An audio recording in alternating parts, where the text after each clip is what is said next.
آپ فرمائیں کہ بھائی ہمارے دل میں یہ بات جمی ہوئی ہے اور اس کے متعلق کوئی تائید یا قوت پہنچ سکتی ہے تو بتا دو. اور ایک یہ چیز ہے کہ واقعہ صحیح معلوم ہو جائے کیا ہے. ایسا بھی ہو سکتا ہے کہ جو انسان کے دل میں بات جم جاتی ہے کبھی صحیح بھی ہوتی ہے اور کبھی غلط بھی ہوتی ہے. نہ ہمیشہ غلطی ہوتی ہے نہ ہمیشہ صحیح ہوتی ہے. اور جتنی باتیں آدمی کہا کرتا ہے ان میں سے بعضی باتیں سچی ہوتی ہیں بعضی باتیں جھوٹی ہوتی ہیں. کسی بھی مذہب میں اور کسی فرقے میں بھی کوئی بات ایسی نہیں کہ اول سے آخر تک سبھی جھوٹا ہو اور اول سے آخر تک سبھی سچا ہو. آگے نا آپ کے خیال میں جتنے بھی انسانی عقیدے ہیں ان کا ذکر ہے. یعنی یہ تو صرف خدا کی کتاب میں اور رسول کے کلام میں ہی ہو سکتا ہے اور باقی کسی انسانی طاقت میں یہ نہیں ہے کہ ساری باتیں سچی ہو. مولانا ذرا شک یہ پیدا ہوتا ہے کہ اللہ کی طرف سے اگر وہ وحی تھی تو وہ نتائج جو اس کے غلط نکلے ہیں تو یہ تو خدا کی شان کے خلاف نہیں. خدا کی شان کے تو کچھ بھی خلاف نہیں ہے. یہ تو بات مسلمان جی خدا سے تو پتہ نہیں ہو سکتی. نہیں تو خدا خطا کا یہاں کہاں سوال ہے. مہاج نر اور مادہ کا ہاں واقعہ ہے اور وہ عمل پیداوار نہیں ہوئی نہیں. پہلے تو اس بات کو آپ خیال کر لیں کہ خطا کا سوال تو خدا کے متعلق لاگو ہی نہیں ہے. نہیں یہ مطلب نہیں ہے کہ خطا ہو نہیں سکتی جیسے ہمارے یہاں خطا نہیں ہو سکتی یہ مطلب نہیں بلکہ وہاں یہ سوال ہی نہیں پیدا ہوتا. اس کے تو کسی فعل کے متعلق بھی یہ سوال یہ نہیں پیدا ہوتا کہ ایسا اس نے کیوں کیا.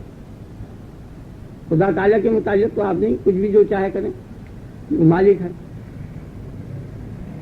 اللہ تبارک و تعالیٰ کو حق ہے جو بات چاہے کہہ دے اور جو بات چاہے کر دے. جو چاہے وہی کر دے اور جو چاہے نہ کر دے. اللہ کے متعلق تو کوئی پابندی قید خطا اور ثواب دونوں سے جو ہمارے یہاں خطا اور ثواب ہے وہ دونوں سے پاک ہے. یہ تو خیر تصور اللہ کے بارے میں نہیں ہے لیکن یہاں جو سوال جو پیدا ہوتی ہے وہ یہی کہ اللہ نے جو وحی برتی جی اس کے نتائج صحیح نکلنے چاہیے تھے. یعنی اس سال پیداوار جو ہے وہ ہوتی نہیں. یہ کوئی ضروری بات نہیں ہے. اللہ تبارک و تعالیٰ کا یہ کام ہے کہ وہ وہی کر دے بس. نتائج اس کے کچھ بھی ہوں اور وہ نتیجہ بھی سولانے اس کے ہاتھ میں ہے. اور پھر صحیح نتیجہ پیدا کرنے کے بعد وہ یہ کہہ دے یہ غلط فیل کیا تم نے اور غلط فیل کرنے کے بعد یہ کہہ دے کہ یہ تم نے بہت اچھا کیا. دونوں حق ہیں اس کو. آپ نے خیال فرمایا یہ نہیں سمجھ میں آ رہا ہے کہ یہی اس کو تو سب کلیت اختیارات ہے. بس صحیح کو چاہے غلط کر دے اور غلط کو چاہے صحیح کر دے. ہاں لیکن اس کا جو ایک عمومی صحیح کر دینے کے کیا معنی. وعلیکم السلام. صحیح کر دینے کے یہ معنی ہے کہ جس بات کو وہ کہہ دے کہ یہ کیسی بات ہو وہ کہہ دے یہ صحیح ہے وہی صحیح. لیکن اس کا ایک عمومی ضابطہ اور ایک قانون ہے نا. کوئی قانون اور ضابطہ ہے ہی نہیں. وہ خالق قانون ہے. قانون کے اندر کبھی نہیں آنے کا. ہمیشہ قانون مکلفوں کے لیے بنائے گا. انسانوں کے لیے وہ قانون بنائے گا اور قانون بنا کے وہ توڑ دے گا اس کو. برابر توڑتا چلا آ گیا. کیا آدم کی شریعت کافی نہیں تھی؟ نوح علیہ السلام کی شریعت کافی نہیں تھی؟ ابراہیم خلیل اللہ کی شریعت کافی نہیں تھی؟ موسیٰ کلیم اللہ کی شریعت کافی نہیں تھی؟ کیا اس میں حقانیت نہیں تھی؟ انا انزلنا التوراۃ فیہا ھدی و نور سب کچھ تھا لیکن وہ برابر توڑتا چلا گیا. سولانے مالک ہے. اب ایک دم اس نے کہا اب نہیں یہی مستقل رہے گی قیامت تک. بند کر دیا. آپ نے خیال فرمایا تو خدا کے متعلق تو یہ خیال ہی نہیں پیدا کرنا چاہیے. دل میں آنے نہیں چاہیے کہ یہ خدا تو جو چاہے سو کہے کہ وہ خدا ہی کیا رہا. خدا تو اسی کو کہتے ہیں نا جو چاہے کرے اور جو چاہے کہے. یفعل ما یشاء جو چاہے کر ڈالے تو ویحکم ما یرید اور جو چاہے حکم دے دے کوئی پابندی نہیں. آپ نے خیال فرمایا. آپ کے خیال میں یہ بات بیٹھ گئی یا نہیں؟ بس صحیح ہے. اس لیے وہاں خدا کے متعلق تو کچھ کہنے نہیں. وہ اللہ تبارک و تعالیٰ جو چاہتا ہے کہہ دیتا. اب اللہ تبارک و تعالیٰ نے یوسف علیہ السلام کے متعلق فرمایا کہ کذالک کدنا لیوسف. یہ مکر کرنا ہم نے یوسف کو سکھایا تھا. اب یہ خدا کی شان سے بعید ہے یا قریب ہے؟ اگر دوسرا شخص یہ مکر کرتا بہتان لگاتا تو اس کو کتنی سزا دیتا ہو. لیکن اس نے کہا یہ فعل ہم نے کیا بس ختم. اب پھر سے ختم ہو گیا. اور نرفع درجات من نشاء. یہاں تو اب تنزل ہوتا ہے درجات کا اور سزا ملتی ہے. ان کو اس مکر کرنے پر بے انتہا ان کے درجات بڑھا دیے یوسف علیہ السلام کے. آپ نے خیال فرمایا نہیں؟ حالانکہ وہ جھوٹ بھی نہیں تھا بلکہ جھوٹ سے بدتر چیز تھی، بہتان تھا وہ۔ اگر وہ نبی کا واقعہ نہ ہوتا ہم الگ بیان کرتے تو جھوٹ سے بھی زیادہ اس کی مذمت کرتے۔ اگر خدا اس کو قرآن میں نقل نہ کرتا تو کسی مسلمان کی یہ مجال نہیں تھی کہ وہ نبی یوسف علیہ السلام کے متعلق ایسا لفظ کہتا۔ آگے آپ کہتے ہیں سنفرغ لکم ایھا الثقلان، اے جن و انس اور دونوں جماعتیں سمجھ لو ہم تیار ہو گئے تم سے سلٹنے کے لیے۔ یہ کتنی سخت دھمکی ہے۔ اب کہتا فبأي آلاء ربكما تكذبان، اے جن و انس تم کون کون سی نعمت کی کو اس کی جھٹلاؤ گے؟ یہ نعمت ہے، یہ زحمت ہے، لعنت ہے۔ یہ آپ خیال کر رہے ہیں؟ یہ تو عذاب ہے۔ یرسل علیکما شواظ من نار ونحاس فلا تنتصران، آگ کا شعلہ اور دھواں تمہارے اوپر چھوڑا جائے گا اور کوئی تمہاری مدد کو نہیں پھٹکے گا۔ فبأي آلاء ربكما تكذبان، کس نعمت کو جھٹلاؤ گے؟ یہ نعمت ہے، عذاب ہے۔ اسے حق ہے جو چاہے سو کہے، اس لیے کچھ نہیں کرنا۔ اب یہ فبأي آلاء ربكما تكذبان مقرر کتنی جگہ ہے؟ کچھ حاجت نہیں تھی، ایک ہی جگہ بھی کافی تھا، لیکن اسے حق ہے تو اس نے مقرر اس آیت کو متعدد جگہ بیان کر دیا۔ آپ سمجھ گئے؟ آپ اپنے کلام کے شروع میں اگر حروف مقطعات لکھ دیں، الف ب ت یا کچھ، یا انگریزی میں اے بی یا کچھ اس قسم کے حرف، تو وہ مستحسن نہیں گنا جائے گا، وہ اچھا منشی یا لکھنے والا نہیں سمجھا جائے گا، ادب کے اور فصاحت کے اور بلاغت کے بالکل خلاف ہوگا۔ یہ کلام معجز سچا قرآن، اس میں ہر جگہ بیشتر جگہ صورتوں کے اول میں حروف لگے ہوئے ہیں۔ کچھ بھی عقل میں بات آتی ہے ان کے کیا معنی ہیں، کوئی بھی دنیا کی طاقت نہیں بتا سکتی، نہ مصلحت بتا سکتی ہے، بس صرف سبحان مالک ہے، اس نے کہہ دیا الف لام میم، یہی کلام اللہ ہے، ختم۔ اگر وہ سارا کلام ایسے ہی کہہ دیتا تو وہی کلام اللہ ہوتا۔ جیسے یہ چھوٹے چھوٹے دو تین لفظ حرف ہیں، اگر ساری کتاب میں یہی بھرے ہوئے ہوتے تو وہی کلام اللہ ہوتا، اور جو صحیح العقل آدمی ہے وہ اس کو کلام اللہ مانتا، اور پھر اس میں کوئی تعلیم نہ ہوتی، اور پھر وہ یہ کہہ سکتا تھا کیوں نہیں میرے حکم پر عمل کیا۔ تو کوئی بھی سچا عقل کا آدمی یہ نہیں کہتا کہ اس میں کیا حکم ہے، یہی کہتا ہم سے غلطی ہوئی، تو ٹھیک کہہ رہا، نہیں سمجھا؟ عقل مند آدمی یہ کہتا، اور بے وقوف یہ کہتا کہ اس میں ہے کیا حکم دیا جو ہم تیرا حکم مانتے۔ خدا تعالیٰ کوئی حکم نہ دے اور پھر یہ کہے یا عیسیٰ انت قلت للناس اتخذونی وامی الہین من دون اللہ، ایسا تو نے یہ کہا تھا کہ مجھ کو اور میری ماں کو دونوں کو اللہ کے علاوہ معبود بنانا؟ قال سبحانک، انہوں نے یہ نہیں کہا، میں نے نہیں کہا، حالانکہ خوب اللہ تعالیٰ کو علم ہے کہ انہوں نے نہیں کہا تھا، اور اس کے باوجود پوچھا، اور وہ سچے اس کے بندے تھے، انہوں نے کہا تو پاک ہے، کچھ پتہ نہیں، لا تیرے دل میں کیا ہے، اور تو میرے دل کے حال کو جانتا ہے، میں تیرے دل کے حال کو نہیں جانتا۔ لا اعلم ما فی نفسی لا تعلم، کیا ہے؟ لا اعلم ما فی نفسک ولا تعلم۔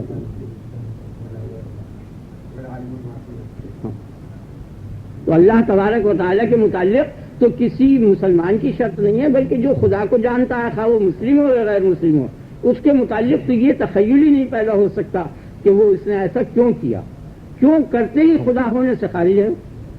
کیوں کا سوال پیدا ہوگا وہاں جہاں خدا نہیں ہوگا۔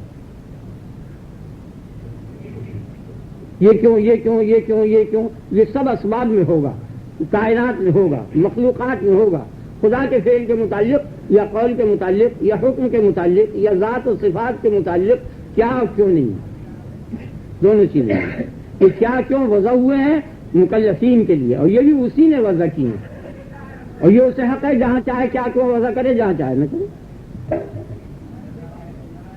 اب یہ کہہ دیا لما اذنت لہم، تو نے کیوں اذن دے دیا؟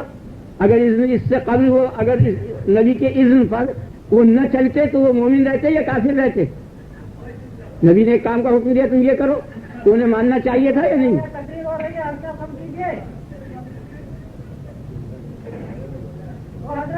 آپ کی سمجھ میں یہ بات آ گئی یا نہیں آئی؟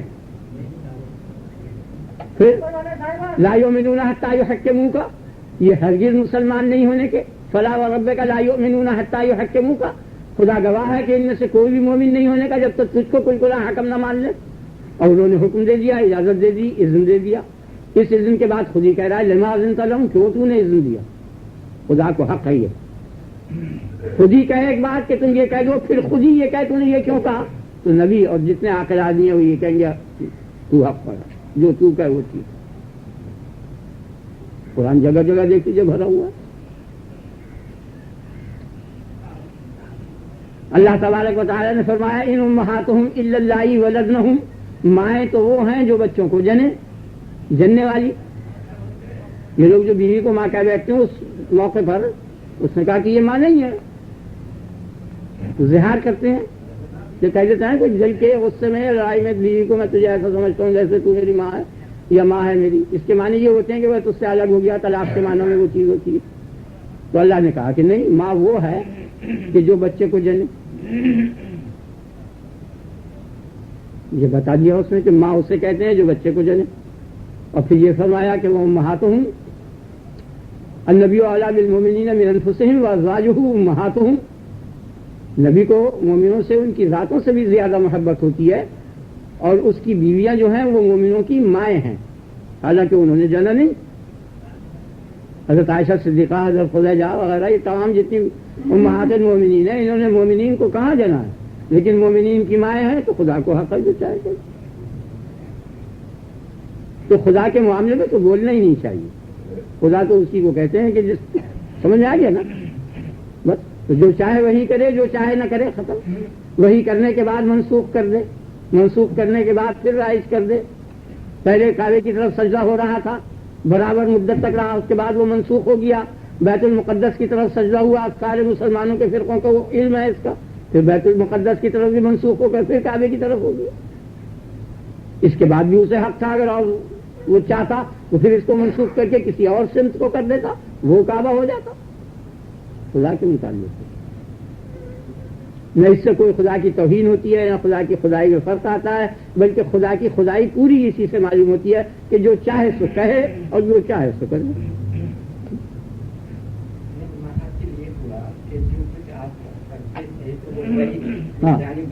ہاں تو اب ایک مرتبہ جب آپ کافروں کو لیکچر دے رہے تھے، ایک بڈھا اندھا آیا، اس نے مداخلت کی، تو آپ نے برا معلوم ہو گئی، تو اسی وقت وہی آئی. تو پہلے وہی آئی کہ اس کو روک دو، کیا بس. ہاں تر شروع ہو گئے، پھر دوسری وہی آئی کہ کیوں تر شروع ہوا تو. ہاں تو میں یہ کہہ رہا تھا کہ بجائے اس سے کہ ہم ساری چیز اللہ کی طرف منسوخ کریں، یہ کیوں نہیں کہتے کہ یہ سچی ہے کیا؟ تو یہ ہمیں تو کوئی حق ہی نہیں مقرر کرنے کا. ہم کیوں کہہ رہے ہیں؟ ہمیں تو حق نہیں ہے. اگر یہ ہم کو حق ہو تو اس کے ماننے کی ضرورت ہی نہیں رہتی. کیونکہ پہلی وحی کا آنا تو ثابت نہیں ہوتا قرآن میں، تو ہم یہ کہتے ہیں کہ یہ پہلی وحی کا آنا تو یوں ثابت ہو گیا نا کہ ما ینطق عن الہویٰ. اس آیت نے پہلی وحی ثابت کر دی. وہ نہیں نطق کرتا، نہیں بولتا عن الہویٰ، عن ہوائہ، عن رائہ، عن عقلہ، عن اختیارہ، اپنے اختیار سے نہیں گفتگو کرتا. اس آیت نے یہ بات بتا دی کہ برابر جو گفتگو وہ کرتے تھے اس کے حکم سے کرتے تھے. ان اتبع الا ما یوحی الی، میں تو صرف وہی جو میری طرف ہوئی ہے اس کا پیرا ہوں. اب جو فعل انہوں نے کیا تو معلوم ہوا کہ یہ وہی سے ہوا ہے، خواہ وہ وہی ہمیں معلوم ہو یا نہ ہو. اس آیت سے یہ پتہ چل گیا کہ وہ جو فعل کیا کرتے تھے وہ وہی سے کرتے تھے. ان اتبع الا ما یوحی الی، جو میری طرف وہی ہوئی ہے میں صرف اسی کا متبع ہوں. اب جب وہ تو شروع ہو گئے تو معلوم ہو گیا کہ یہ تو شروع جو ہوئے تو یہ وہی ہوئی ان کو، یہ تو شروع ہوئے. پھر اللہ تبارک و تعالیٰ کو حق ہے، اس نے یہ کہا تو کیوں تو شروع. تو ان کو چونکہ جلیل القدر نبی تھے اور سب سے زیادہ خدا شناس تھے، انہوں نے یہ نہیں کہا کہ تم نے پہلے تو مجھ پہ یہ وحی کی اور اب مجھ سے تو یہ کہتا ہے. بس جو وحی ہوئی پھر وہ کرنے لگے. یہ تو معمولی عقل کا بھی آدمی، مجھ جیسا آدمی بھی. اب میں آپ کے سامنے بیان کرتا ہوں، خدا پہ اعتراض نہیں کرتا تو نبی کی شان تو تمام صدیقین سے بھی افضل ہے، وہ کیا کہے گا؟ اللہ کی شان سے یہ تھا کہ چند باتوں میں ہاں آپ کی پہننے کے اس میں یہ شخصیت اگر حیثیت نہیں، ہم کو کوئی حیثیت مقرر کرنے کا حق نہیں. ہم سے مراد نبی کے علاوہ ہم تو کوئی چیز ہی نہیں ہے، نہیں سمجھا؟ اور اس زمانے کا عالم کوئی چیز نہیں. 1200 برس 1300 برس پہلے کا عالم قطعی عالم تھا، وہ کوئی چیز نہیں تھا، اور صحابہ کے سامنے وہ بھی کوئی چیز نہیں تھا، اور صحابہ میں صدیقین سب سے بڑے تھے، اور وہ سائر صدیقین حضرت ابوبکر اور عمر اور عثمان اور علی، اس قسم کے حضرات کو حق نہیں ہے۔ معمولی مسلمان کو کیا حق ہوگا؟ ان کا حق تو یہی ہے کہ یہ نگاہ لگائے رکھیں، جو نبی کا حکم ہے اس کے مطابق کرنے لگیں۔ ابھی کر رہے تھے، ابھی اس کو منع کر دیں نبی، ابھی اس کو چھوڑ دیں۔ اگر آپ کے خیال میں بیت المقدس کی طرف سجدہ کر رہے تھے، سجدہ کرتے کرتے وہی بھی وہ کعبے کی طرف سجدہ کرنے لگے، وہ بھی ادھر ہی پھر گئے۔ حق کیا ہے؟ اگر حق ہو تو پھر نبی کی ضرورت باقی نہیں رہتی۔ اس کا ہر حکم میں حکمت تو ضرور ہے۔ بھائی تم نہ بولو، دیکھو خاموش سے سن لو بیٹا، اور بالکل ہاں آپ کی سمجھ میں یہ بات آئی؟ یہ نہیں آئی؟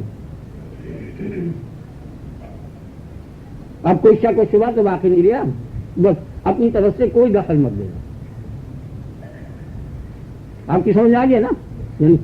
یہ بات سمجھ میں آ جانی چاہیے کہ اللہ تبارک و تعالیٰ کو ہر قسم کے قول فعل حکم کا قولانِ اختیار ہے، جو چاہے تو وہ کہے اور کرے، اور ہر مومن کا یہ فرض ہے کہ اس کی ہر بات کو مان لے بغیر کسی چوچنا۔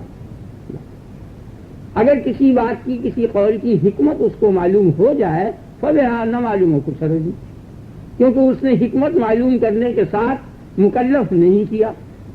اور اگر وہ خود ہی کچھ حکمت بتا دے کسی چیز کی، اگر نا آپ کے خیال میں خدا اور رسول دونوں میں بتا دیں حکمت کے اس فعل میں یہ مصلحت ہے، یہ حکمت ہے، تو محض ان کے بتانے سے اس کو مانا جائے گا۔ ہم اپنی عقل سے کوئی مصلحت بھی نکال لیں تو لازمی نہیں ہے یہ کہ خدا کی بھی وہی مصلحت ہو۔ سمجھ آ گیا نا؟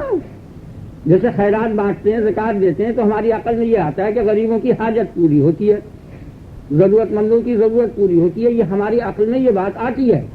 سمجھ آ گیا نا؟ تو اگر خدا تعالیٰ اور اللہ کا رسول اس کی تصدیق نہ کرے تو یہ ہمارا جو استخراج ہے یہ صحیح نہیں ہے۔ یعنی اللہ تبارک و تعالیٰ کو یہ حق ہے کہ مال کو یوں ہی ضائع کرا دے۔ پہلے مال غنیمت آسمانی آکان کے جلا دیا کرتی تھی، نہیں کرتی تھی؟ قربانی پر 500 روپے کے بکرے چل رہا ہے نہیں چل رہا ہے؟ اگر ان کا غلہ خرید کے وہ ربا کو بانٹا جائے آ گیا تو کتنے ان کے پیٹ بھریں؟ سجائے کہ ایک بکرا 1,000 روپے کا کٹتا ہے، نہیں سمجھا؟ تو وہاں یہ نہیں ہے مقصد کہ کوئی غریب پروری ہو، حکم الہی کی پابندی ہونی چاہیے، ہاں اس میں جان کا نقصان ہو، مال کا نقصان ہو، کچھ بھی ہو۔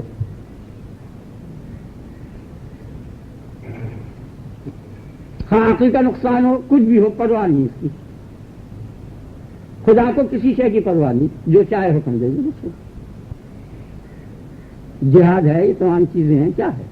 اب اس کے اندر کیا چیز ہے آپ کے دل کے اندر ایسی جس میں شبہ ہو؟ میرے خیال میں تو اس میں کوئی گنجائش نہیں رہی، اور یہ بیان بالکل واضح ہے اور اوضح ہے۔ اور کیونکہ پہلے لوگوں نے اور علماء نے کچھ مصلحتیں خدا کے افعال میں نکالی ہیں، اس کی وجہ سے یہ خرابیاں پیدا ہوئی ہیں۔ سمجھ آ گیا نا آپ کے ذہن میں بیٹھ گیا؟ بس اب تو کچھ اعوذ باللہ من الشیطان الرجیم، اعوذ بکلمات اللہ التامات من شر ما خلق، اعوذ بکلمات اللہ التامات من شر ما خلق، اعوذ بکلمات اللہ التامات من شر ما خلق، اعوذ باللہ السمیع العلیم من الشیطان الرجیم، اعوذ باللہ السمیع العلیم من الشیطان الرجیم، اعوذ باللہ السمیع العلیم من الشیطان الرجیم۔ آج کیا ہے؟ وَلَقَدْ آتَيْنَا مُوسَىٰ الْكِتَابَ وَقَفَّيْنَا مِن بَعْدِهِ بِالرُّسُلِ، وَلَقَدْ آتَيْنَا مُوسَىٰ الْكِتَابَ وَقَفَّيْنَا مِن بَعْدِهِ بِالرُّسُلِ۔ قرآن شریف یاد رکھیے کہ جیسے صاحب یہ پارا وَآتَيْنَا عِيسَىٰ ابْنَ مَرْيَمَ الْبَيِّنَاتِ وَأَيَّدْنَاهُ بِرُوحِ الْقُدُسِ۔ آگے پڑھیں۔ أَفَكُلَّمَا جَاءَكُمْ رَسُولٌ بِمَا لَا تَهْوَىٰ أَنفُسُكُمْ اسْتَكْبَرْتُمْ فَفَرِيقًا كَذَّبْتُمْ وَفَرِيقًا تَقْتُلُونَ وَقَالُوا قُلُوبُنَا غُلْفٌ بَل لَّعَنَهُمُ اللَّهُ بِكُفْرِهِمْ فَقَلِيلًا مَا يُؤْمِنُونَ۔ وَلَقَدْ آتَيْنَا مُوسَىٰ الْكِتَابَ، اور البتہ تحقیق ہم نے موسیٰ کو کتاب دی۔ کتاب میں الف لام جو ہے معہود کا ہے، عہد خارجی کا، یعنی توریت۔ ہم نے موسیٰ کو توریت دی، جب موسیٰ علیہ السلام کو تورات دی تو ان سے کہا اٹھا لو اسے، ان سے اٹھ نہیں سکی وہ. پھر اللہ تبارک و تعالیٰ نے فرشتوں کو بھیجا کہ ایک ایک آیت کو اٹھاؤ، ان سے ایک ایک آیت نہیں اٹھ سکی. پھر ایک ایک حرف کے لیے فرشتوں کو مقرر کیا، ایک ایک حرف اٹھاؤ، ایک ایک حرف بھی نہیں اٹھ سکا، اتنی کثیر تعداد میں آئے. پھر اللہ تعالیٰ نے تخفیف کر دیا اور حضرت موسیٰ علیہ السلام سے کہا اٹھاؤ، پھر انہوں نے اٹھا لی، سہولت ہو گئی. پوری کی پوری ایک دم نازل ہوئی تھی حضرت موسیٰ علیہ السلام کو. وقفینا من بعدہ بالرسل، تقفیہ قفینا من بعدہ، موسیٰ علیہ السلام کے بعد ہم پے در پے لگاتار یک کے بعد دیگرے رسولوں کو بھیجتے رہے. قفینا کے معنی ہیں ہم بھیجتے رہے لگاتار، یک کے بعد دیگرے، پے در پے، ایک کے بعد ایک کے بعد ایک کے بعد ایک کے بعد ایک کے بعد اس طرح سے. یہ تقفیہ کی معنی، کیونکہ من بعد ہی کا لفظ ہے اس لیے بھیجتے رہے، ورنہ بعد کا لفظ اس میں شامل ہے. قفینا کے اندر بعد کا مفہوم شامل ہے. قفینا من بعد موسیٰ، موسیٰ علیہ السلام کے بعد ہم برابر رسولوں کو لگاتار بھیجتے رہے. قرآن شریف میں آگے کسی جگہ بھی ہے ثم ارسلنا رسولنا تترا، ہم رسولوں کو لگاتار بھیجتے رہے. تو وہ معنی قفینا. رسول رسول کی جمع ہے. رسول کس کو کہتے ہیں؟ رسول کے معنی رسول بشری. تو یہ جب نبی کے معنی معلوم ہو جائیں گے تب رسول کے معنی. یہ نبی جو ہے یہ نبا سے مشتق ہے یا نبوت سے مشتق ہے؟ نبی وہ شخص کہ جس کو خبر دی گئی، یا خبر دینے والا منبع کے معنی میں، یا خبر پانے والا یا خبر دینے والا. تو خدا کی طرف سے جو خبر دی گئی ہے تو خبر دیا گیا ہوا وہ، اور جو خدا کی دوسروں کو وہ خبر دے تو وہ خبر دینے والا ہوا. اس معنی کر لفظ میں اس معنی کر نبی بولا جاتا ہے. ویسے اصطلاح شریعت میں نبی کسے کہتے ہیں یہ مشکل مقام ہے، اور بڑے بڑے علماء کرام متقدمین وغیرہ اس میں بحث طلب چیز ہے، اسے سمجھ لینا چاہیے. نبی کیا چیز ہے اور رسول کیا چیز ہے. ایک جماعت علماء کی تو یہ کہتی ہے کہ نبی اس کو کہتے ہیں کہ جو جدید شریعت نہ لایا ہو، قدیم شریعت پر عمل کرے. جدید شریعت اس کے ساتھ ہو یا نہ ہو، قدیم شریعت کی تبلیغ کرے.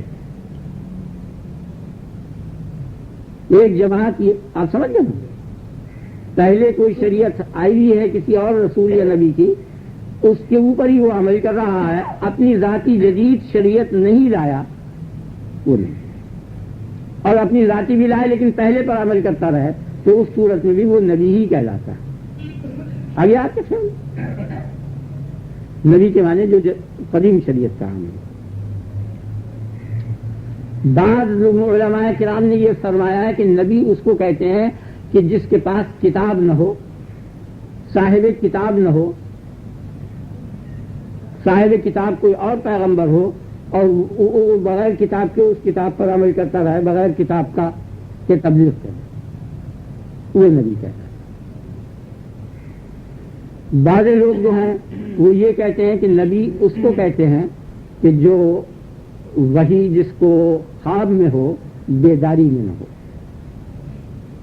بعض لوگ یہ کہتے ہیں کہ نبی اس کو کہتے ہیں کہ جس کے متعلق کسی نبی نے یہ کہہ دیا ہو کہ یہ نبی ہے.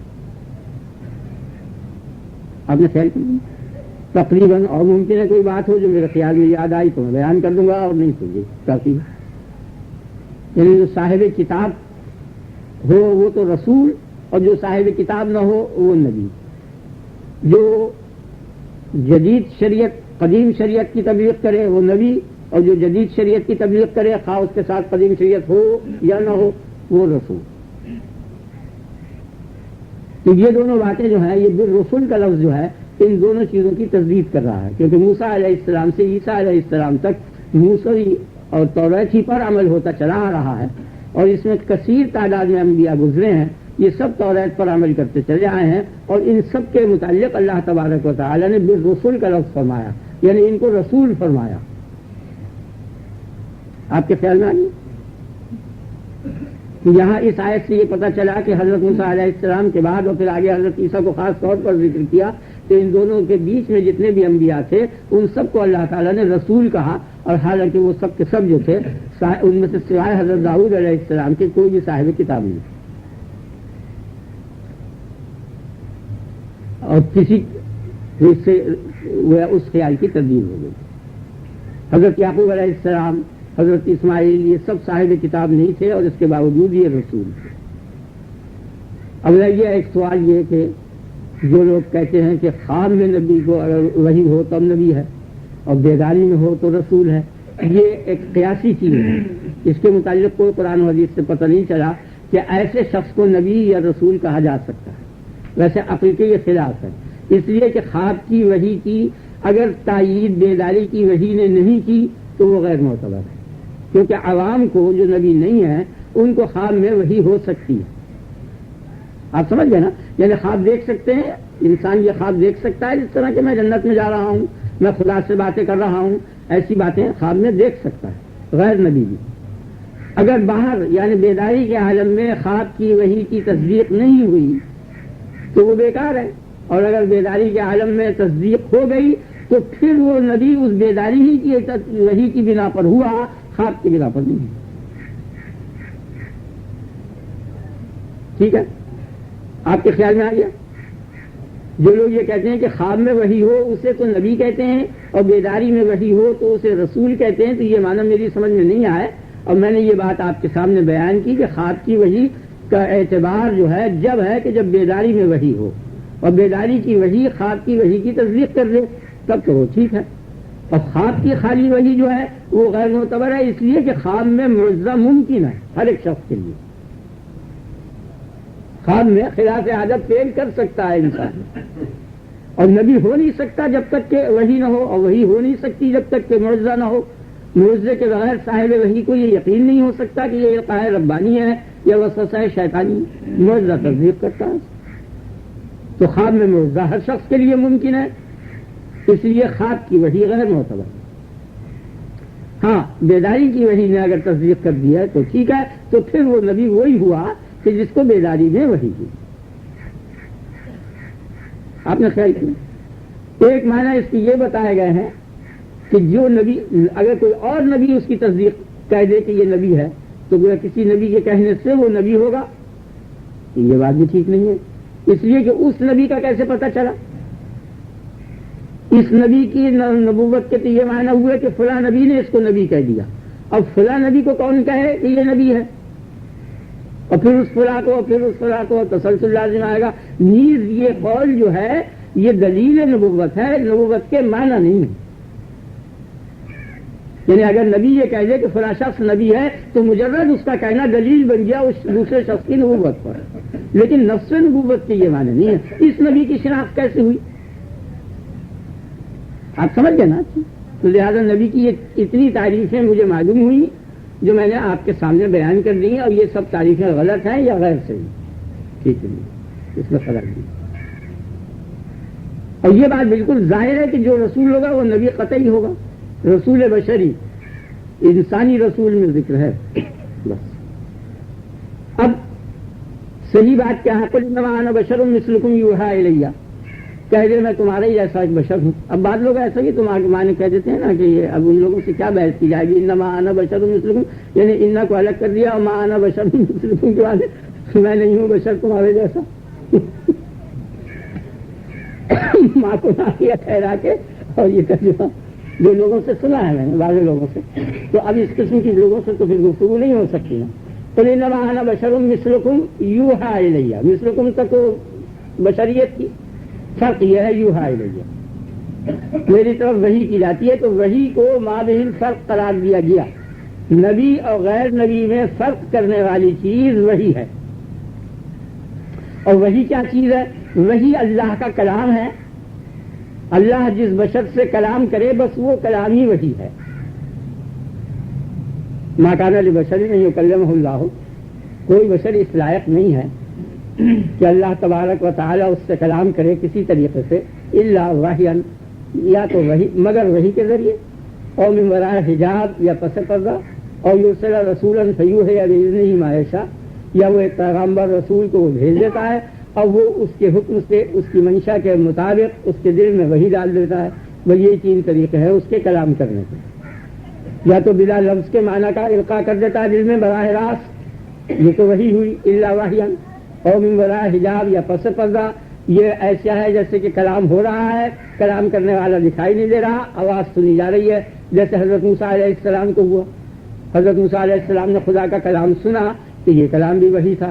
دلیل اس کی ہے کہ فاستمع لما یوحیٰ، اے موسیٰ سن جو وحی ہو رہی ہے. تو معلوم ہوا جو کلام اللہ کہہ رہا تھا وہ وحی تھی، کیونکہ کہا فاستمع، سن، لما یوحیٰ، جو وحی ہو رہی ہے. اور یرسل رسولا فیوحی، اور وہ جو پیغمبر بھیجتا ہے، فرشتے کو بھیجتا ہے، وہ وحی کرتا ہے اس کے دل میں،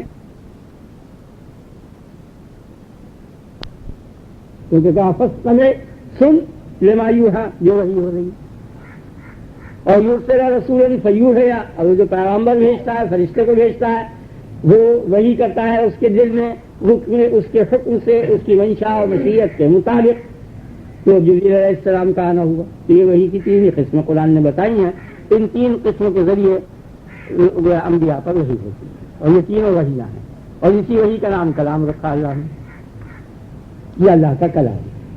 تو اللہ تبارک و تعالی جس بشر سے کلام کرے، بس وہ بشر بچہ ہو یا خاصا اچھا جوان ہو یا بڈھا ہو یا مرد ہو یا عورت ہو، کسے باشر جس سے بھی کلام اللہ تعالیٰ کرے، جس بشر سے، بس یہ کلام کرنا ہی وحی ہے، اور اسی وحی کا نام نبوت ہے، اور وہ نبی ہے. تو نبی کے کیا معنی ہوئے؟ مخاطب رب العالمین. رب العالمین کا خطاب جو بشر یا جو انسان سنے، بس وہ سننا ہی نبوت ہے، اور وہ خطاب ہی نبوت. اور رسالت کیا چیز ہے آپ توجہ نا. یہاں اس میں ذرا سی دقت یہ ہے کہ چونکہ بشر شامل ہے، بچے کو بھی جعلنی نبیا، حضرت عیسیٰ علیہ السلام نے بہت چھوٹی عمر میں یہ کہا کہ مجھ کو نبی کر دیا، تو وہ اتنی عمر میں نبی تھے.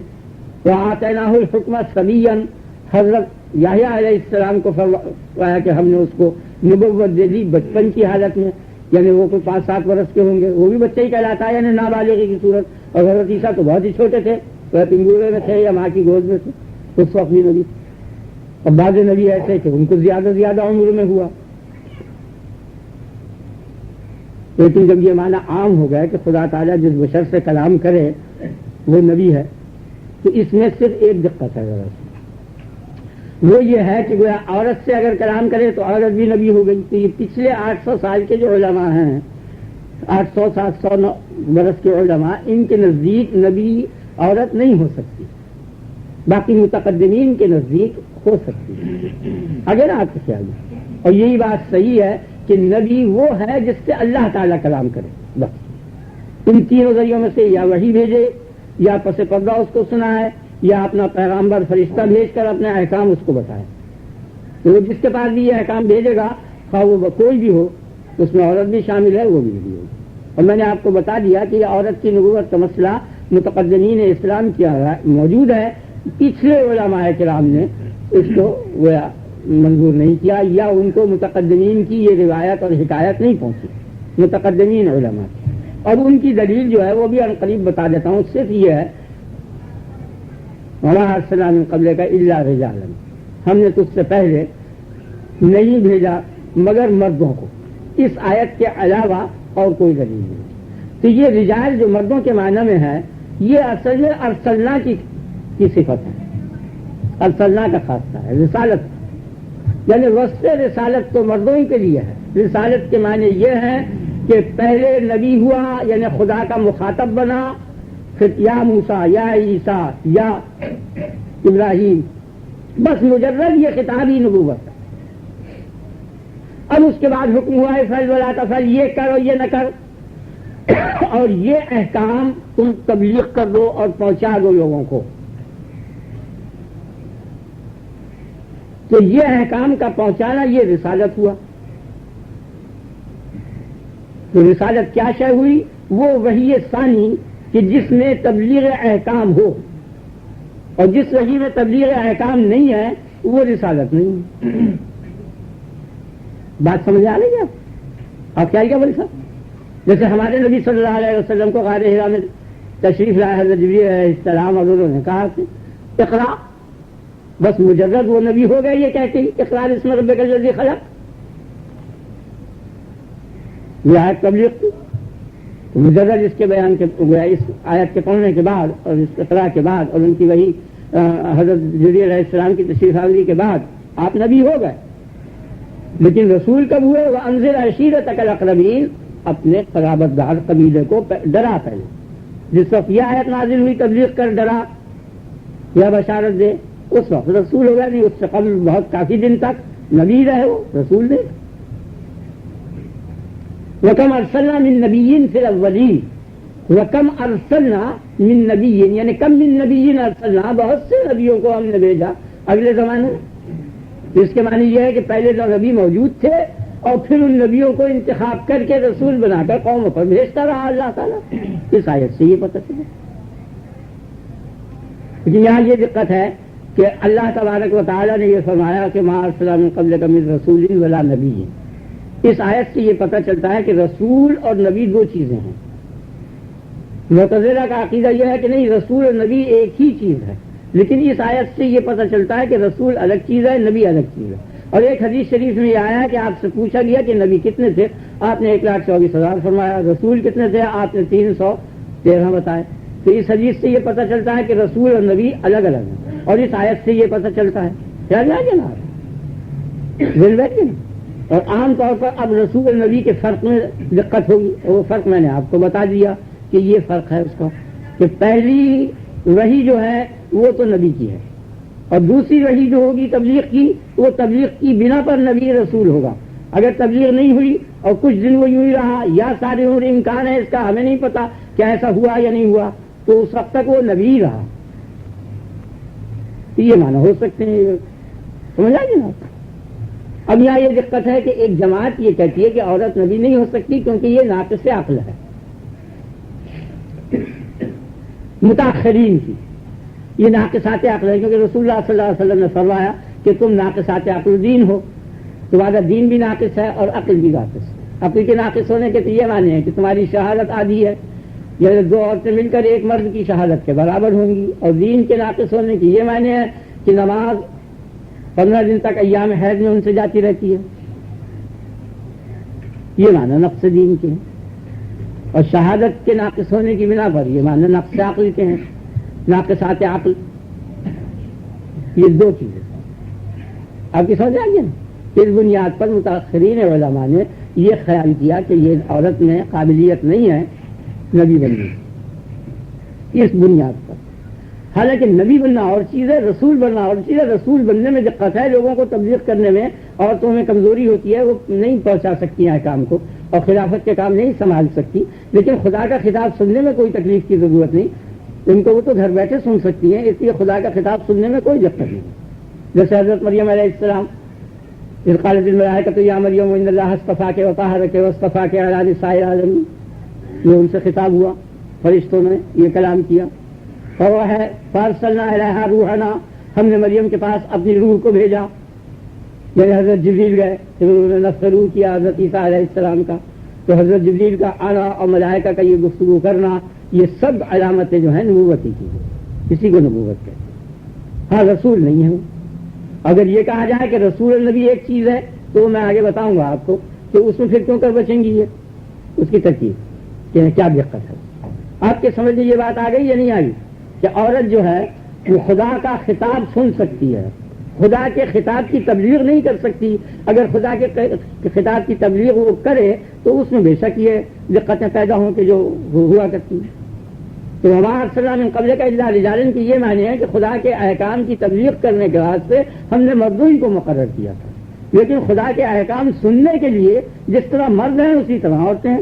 جس طرح وہ نبی کے واسطے سے سن سکتی ہیں اس طرح براہ راست خدا سے بھی سن سکتی ہیں. یہ جیسے وَأَوْحَيْنَا إِلَىٰ أُمِّ مُوسَىٰ، ہم نے موسیٰ کو، موسیٰ علیہ السلام کی والدہ کو وحی کی.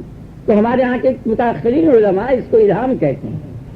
یہ صحیح نہیں ہے، وہ وحی حقیقی ہے.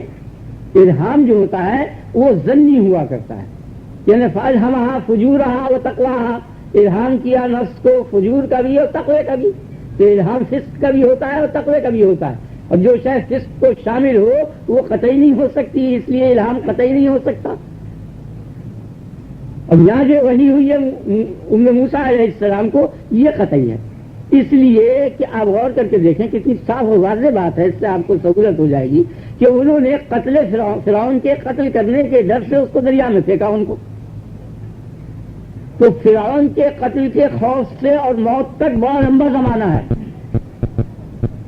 یعنی جس وقت انہیں یہ ڈر تھا کہ فرعون قتل کر دے گا، اس وقت سے لے کے اور ان کے قتل کے وقت تک کچھ نہ کچھ زمانہ گزرے گا نا، اور پانی میں ڈالتے تو فوراً غرق ہو جائیں گے اور مر جائیں گے، نہیں آیا آپ کے خیال میں؟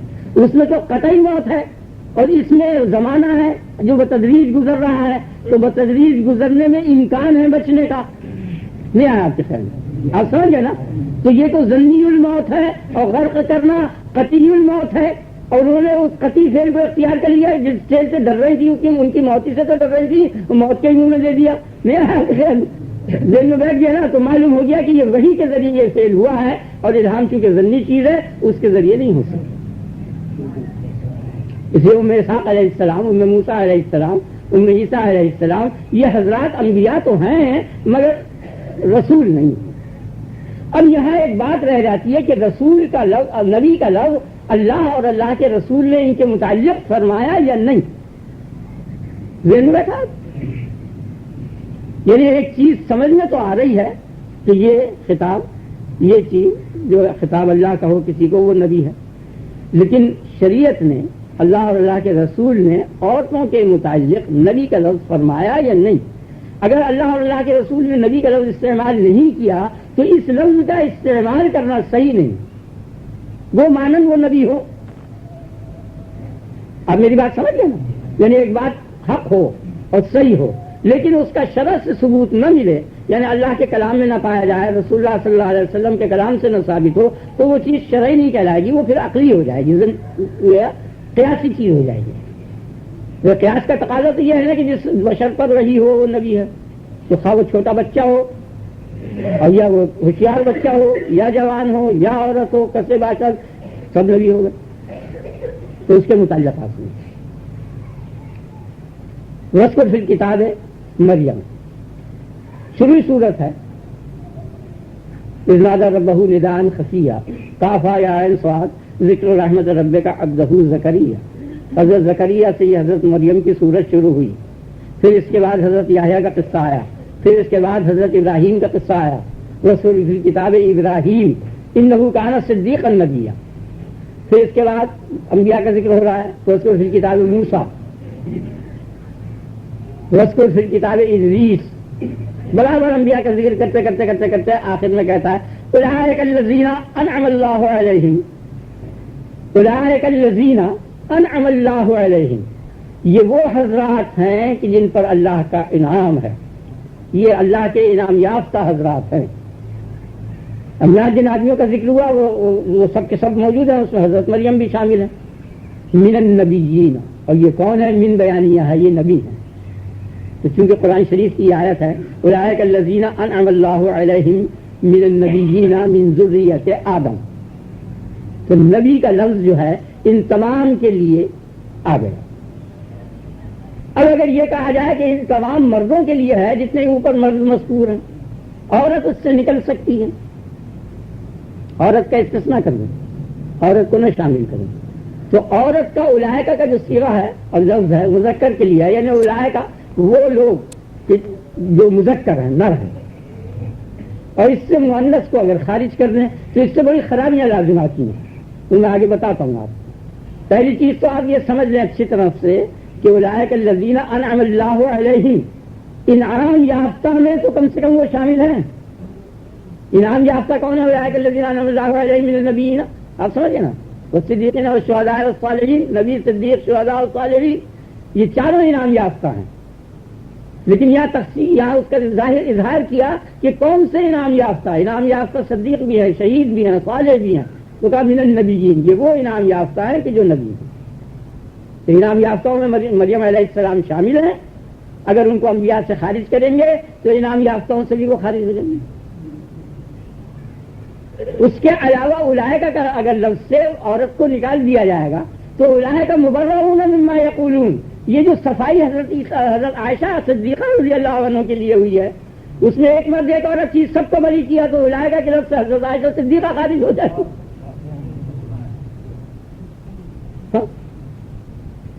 یا نساء نبی رسول ہے، آپ سمجھ گئے نا.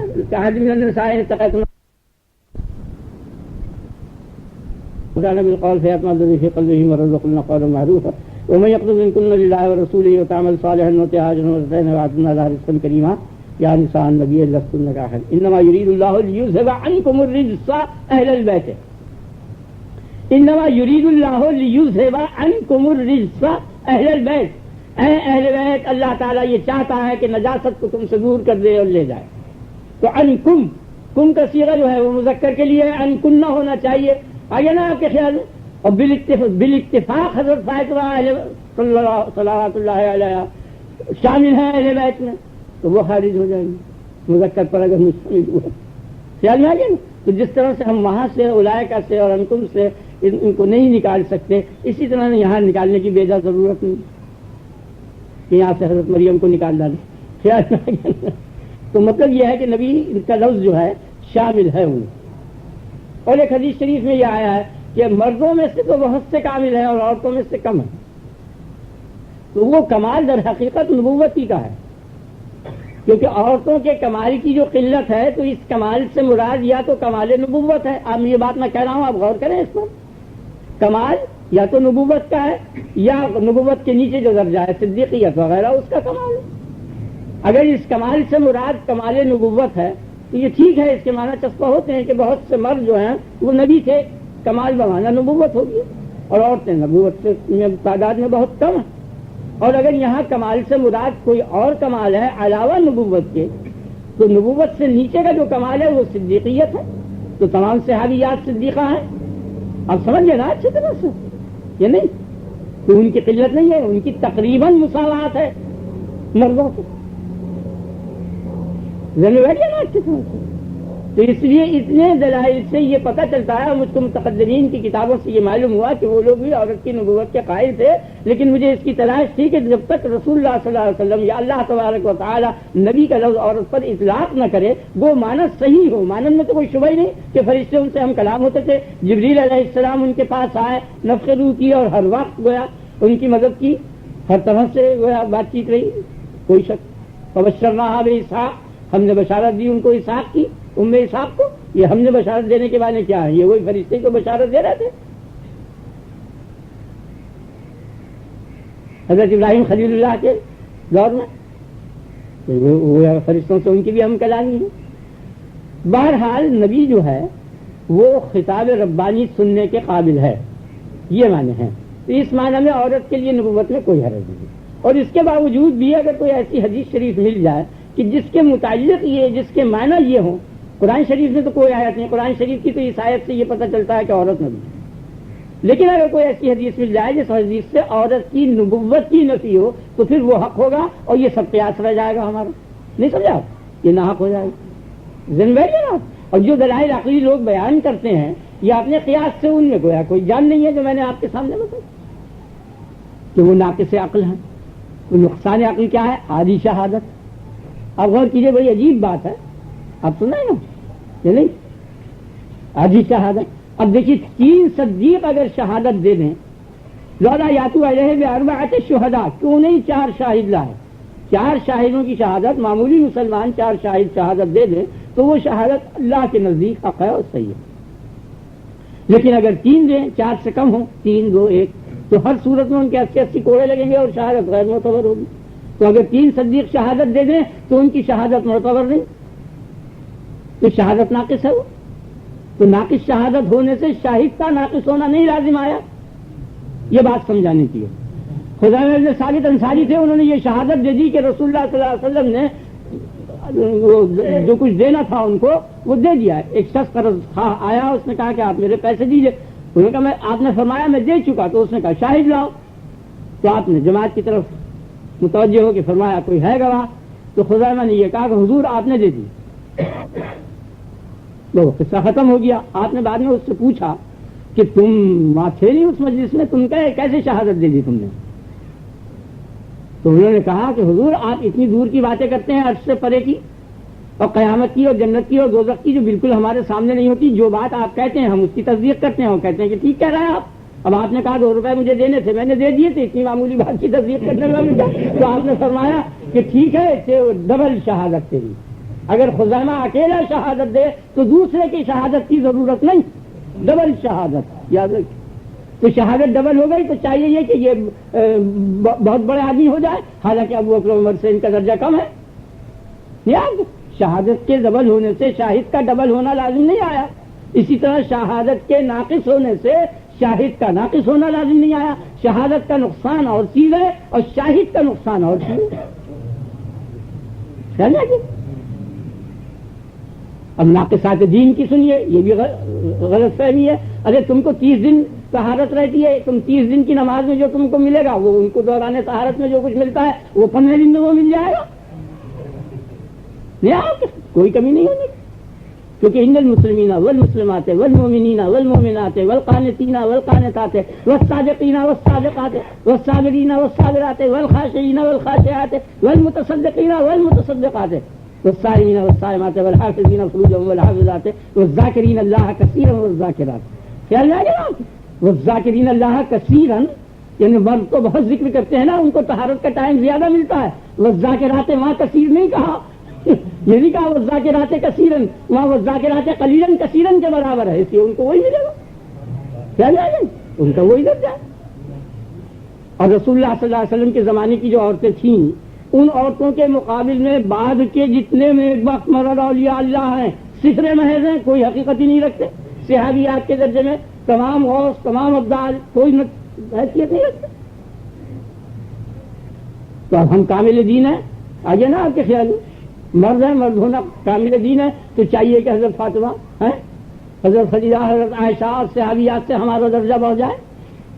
یہ آپ کے خیال, یہ بالکل غلط بات. بعض لوگوں نے یہ کہا ایسا ذکر و کلونسا, مرد جو ہے اس کے مقابلے میں کہاں عورت ہو سکتی ہے. یہ حضرت مریم کی والدہ کہہ رہی ہیں یا اللہ کا مقولہ ہے؟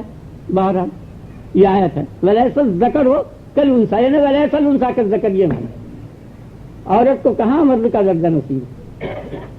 یہ معنی وہ اس آیت سے عورت کا درجہ گھٹایا ہے, یہ غلط, یہ معنی نہیں سمجھے اس کی.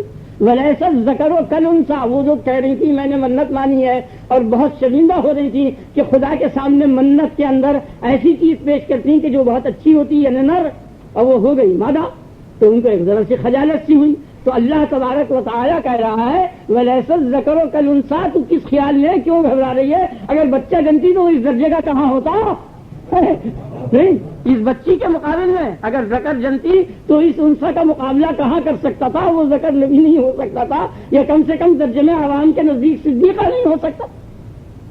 تو اس آیت سے بھی نہیں ثابت ہو. ہاں ایک بات ہے, الرجال قوامون علی النساء بما فضل اللہ بعضهم. اس آیت سے عورتوں پر مردوں کی فضیلت ثابت ہوتی ہے, لیکن یہ فضیلت جسمانی اور مادی ہے, نظامی انتظامی معاملات میں بے شک مردوں کو عورتوں پر فضیلت ہے, کیونکہ وہ انتظام جو ہے جو ملک کا اور قوم کا اور تمام قسم کا وہ کر سکتے ہیں, اور عورت جو ہے باہر گھر کے انتظام نہیں کر سکتی. یہ وہ فضیلت ہے, اور جو عند اللہ فضیلت ہے اس میں دونوں برابر ہیں. بلکہ ہو سکتا ہے کہ عورت نے ایک کام کر کے مرد پر فوقیت لے جائے, اللہ کے نزدیک عورت کا درجہ بڑھ جائے اور مرد کا گھٹ جائے, یہ ہو سکتا ہے امکان.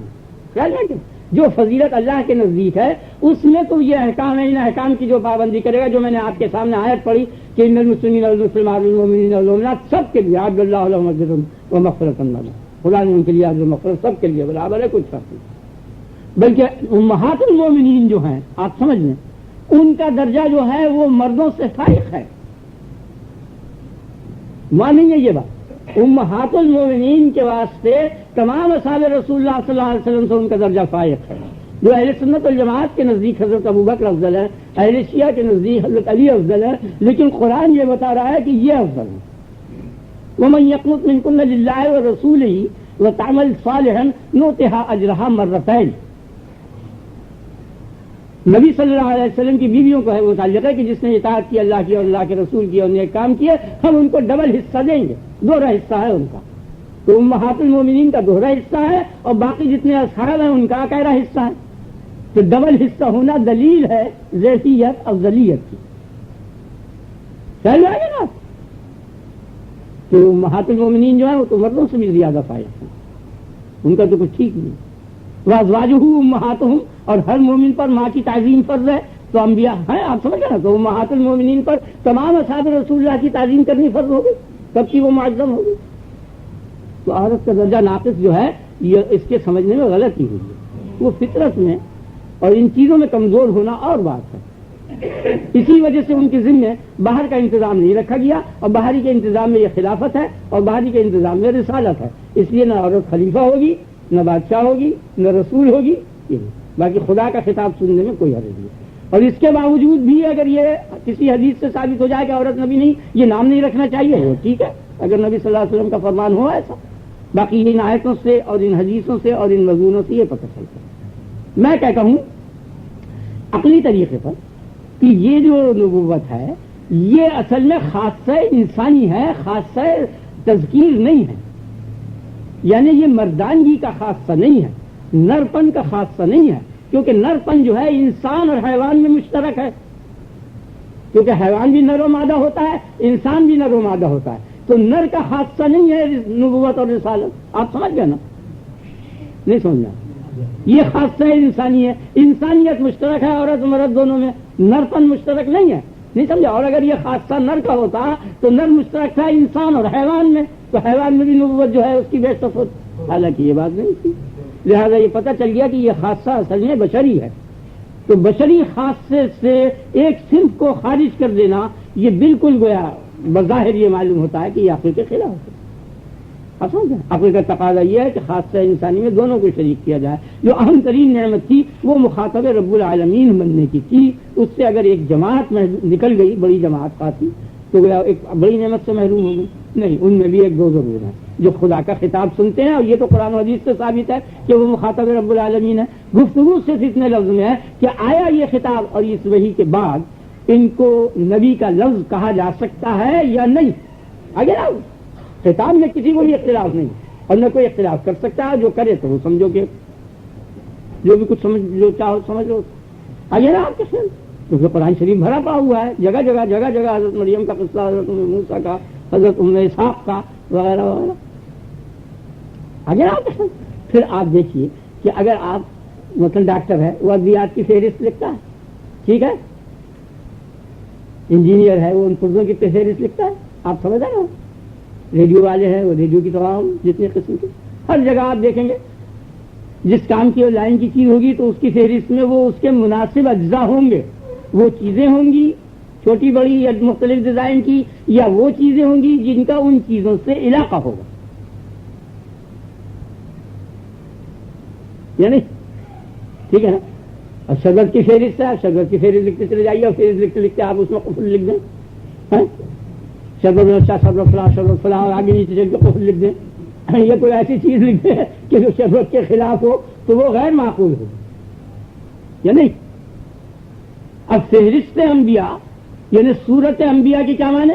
فہرست انبیاء, انبیاء کی فہرست ہے. برابر نبیوں کا ذکر کرتے کرتے کرتے کرتے کہتا ہے مریم ابنت عمران التی احصنت فرجها ونفخنا فيها. جہاں انبیاء کا ذکر کیا ہے قرآن میں متعدد جگہ ہے جو مجھے یاد آیتیں آتی جائیں گی تو میں آپ کے سامنے پڑھتا چلا جاؤں گا. ہر تمام انبیاء کی فہرست میں مریم علیہ السلام شامل ہے. وجعلناها وابنها آیۃ للعالمین, اس کو اور اس کی ماں کو دونوں کو ہم نے معجزہ بنایا. تو غیر نبی معجزہ ہو نہیں سکتا. اور شیطان نہیں چھو سکتا غیر نبی. آپ سمجھ گئے نا, نبی کو نہیں چھو سکتا, غیر نبی کو چھوتا. اور ان کے متعلقہ انی اعیذھا وذریتھا بک من الشیطان الرجیم فتقبلھا, ان کی معنی یہ دعا دی کہ ان کو میں پناہ میں دیتی ہوں, تیری پناہ میں دے دیتی ہوں, تو شیطان سے اسے بچائیے میری بیٹی مریم. اور اللہ تعالیٰ نے اس کو قبول کر لیا تو شیطان سے وہ بچ گئی, شیطان کی اکساہٹ سے. تو شیطان کی اکساہٹ سے جو مرتبہ فطرت میں بچ جائے وہی تو نبی ہے. آپ سمجھیں, وناداہما ربہما, پکارا ان دونوں کو ان کے رب نے. دونوں کون سے؟ آدم اور حوا. ہما ہے یہ نہیں نادا آدم بلکہ نادا ہما، آدم اور حوا دونوں کو پکارا. اس کو بنتا کا جنت. پہلی بار جو جنت میں داخل ہو وہ عقل میں نہیں آتا کہ اب غیر نبی ہو. جنت میں اولن جو داخل ہو تو وہ غیر نبی نہیں سمجھ میں آتا، نبی داخل ہوگا اول میں. تو پہلی بار جنت میں داخل. فہرست انبیاء جہاں ہے وہاں اور سب جگہ جگہ جاؤ. آپ قرآن شریف میں اٹھا کے دیکھ لیجیے، جہاں بھی ہے جہاں انبیاء علیہ السلام کا ذکر ہے وہاں یہ اس میں شامل ہے. باقی اتنی بات ضرور ہے جو میں نے آپ کو بتا دی کہ ہم کہہ نہیں سکتے نبی کا لفظ اس وقت تک جب تک کہ شریعت سے جواز نہ مل جائے. لفظ بولنے کا، اس لفظ کے اطلاق کا شریعت اجازت دیتی ہے یا نہیں؟ یعنی اس میں کسی قسم کا شک نہیں ہے کہ سور کو اللہ تعالیٰ نے پیدا کیا ہے. کوئی شک ہے یعنی خالق خنزیر کہہ نہیں سکتے کیونکہ شریعت نے اجازت نہیں دی اس لفظ کے استعمال. یعنی آ گیا نا. کوئی حق بات ہم نہیں کہہ سکتے جب تک کہ شریعت اس حق کی اجازت نہ دے. اس سے آپ کے وہ جو پہلے شروع میں سوالات ہوئے تھے نا اس کا بھی حل ہو گیا. کوئی بات آپ نہیں کہہ سکتے کتنی صحیح بات ہو، اگر خدا اور رسول اس کی اجازت بولنے کی نہ دے تو وہ قابل اطلاق کی نہیں ہے. وقفینا من بعدہ فی بالرسول. خیر ابھی رسول کے متعلق اتنا ہو گیا. کیا بولے وقت پورا ہو گیا. اب انشاءاللہ جو ہوا وقفینا من بعدہ بالرسول ہوا، آگے انشاءاللہ ہوگا اگلے ہفتے کو. اب یہ کافی ہو گیا. اگر کچھ اور 5-7 منٹ بول سکتا تھا مگر یہ وہ مضمون ناقص رہ جائے گا اور یہ مکمل ہو گیا. حاصل سب خلاصہ آپ کی سمجھ میں آ گیا نا. میں یہ نہیں کہہ رہا کہ عورت نبی ہوتی ہے، میں یہ کہہ رہا ہوں کہ نبوت کے معنی جو ہے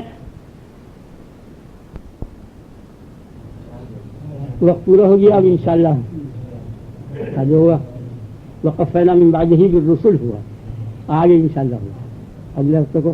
اب یہ کافی ہو گیا. اگر کچھ اور 5-7 منٹ بول سکتا تھا مگر یہ وہ مضمون ناقص رہ جائے گا اور یہ مکمل ہو گیا. حاصل سب خلاصہ آپ کی سمجھ میں آ گیا نا. میں یہ نہیں کہہ رہا کہ عورت نبی ہوتی ہے، میں یہ کہہ رہا ہوں کہ نبوت کے معنی جو ہے قرآن اور حدیث سے عورت کے لیے ثابت ہے اور متقدمین علماء نے اس کی تصدیق کی. کیا آ گیا نا. ہاں لفظ نبی کا اطلاق بغیر شریعت کی اجازت کے نہیں ہونے کا، اور نبوت کے معنی جو وحی کے ہیں یقیناً وہ قطعی عورت کے لیے قرآن سے بھی ثابت ہے، حدیث سے بھی ثابت ہے. جیسے کہ میں نہیں آیا تھے پڑھنے. اب میرے خیال میں کوئی جھگڑے کی بات بھی باقی نہیں رہی یا رہی. اب تو کچھ نہیں. اب وہ جو انہوں نے دلائل جن لوگوں نے بیان کیے عورت کے ناقص ہونے کے اور ناقابل نبوت ہونے کے وہ، اور پھر اس میں بھی ایک آیت میں ہے ایک بات میں نے آپ کو رہ گئی وہ بھی بتا دوں. وما ارسلنا من قبلک الا رجالا نبی، کہ ہم نے سوائے مردوں کے اور کسی کو نہیں بھیجا، یعنی عورت نہیں ہے. اگر رسالت نبوت کے معنی میں بھی ہو تب بھی وہاں تخصیص ہو سکتی ہے.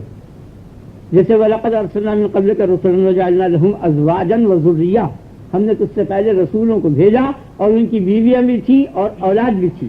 حالانکہ حضرت عیسیٰ کی اولاد نہیں، حضرت یحییٰ کی اولاد نہیں. خیال میں آیا نا آپ کے. تو جس طرح وہاں تخصیص ہو گئی ان نبیوں کی، اسی طرح یہاں بھی تخصیص ہو سکتی ہے. اتنی گنجائش ہے جو میں آپ سے کہہ رہا ہوں. خیال میں آ گیا. اب میری بات سمجھ رہے ہیں نا یہ نہیں، یہ اس نقطے کو مول صاحب آپ سمجھ گئے نا. ہاں تو گویا اس پہ زور نہیں دینا چاہیے، اور میں نے جو بالکل حق بات کی وہ آپ کے سامنے بیان کر دی. اب آپ اپنے رب کی بڑائی بیان کر دیجیے. اللہ اکبر کبیرہ والحمدللہ کثیرہ وسبحان اللہ بکرۃ واصیلا.